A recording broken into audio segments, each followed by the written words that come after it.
Bismillah. This time, I want to share to you the OFW secret badge. To the world, you're just a kadama, just a driver, just a caretaker, just a nanny. But to the angels, you're a mujahida in an apron. You're a wali in a uniform. You're a queen with a map whose crown is invisible. How do we fight hardship? We remember the Prophet Muhammad sallallahu alaihi wasallam said, "The strong one is not the one who overcomes people, but the one who controls himself at the time of anger." Bukhari. So when Madam yells, that's your battle of Badr. When you're lonely at 3 a.m., that's your battle of Uhud.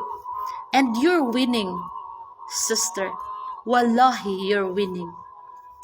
How do we avoid Shaitan's test?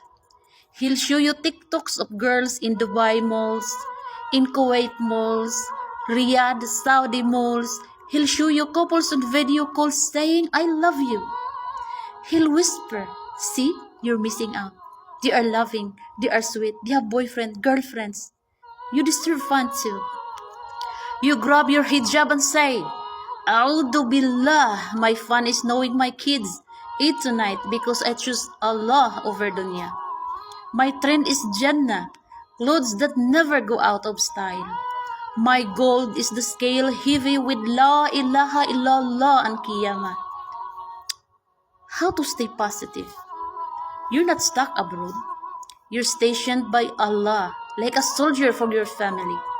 Your room is not empty. It's full of angels recording your sabr. Your phone is not just for remittance. It's for "Assalamu alaikum, mama. I've prayed for you today." Material things? That Louis Vuitton bag will be dust. That new iPhone will be in a landfill. That trending abaya will be rugs. But you're Amin after Fatiha in a foreign land. You're no to haram when no one would know. You're Bismillah before sending money home. That's eternal mama warrior. That's your real Louis Vuitton, loyal until I visit Jannah. So wear your secret badge with honor.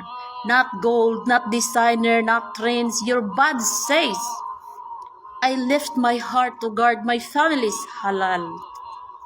So ya Allah, guard my heart until I return. La hawla wa la quwata illa billah. This is my favorite line. Before I go to sleep, after I wake up, I always say, La hawla wa la quwata illa billah.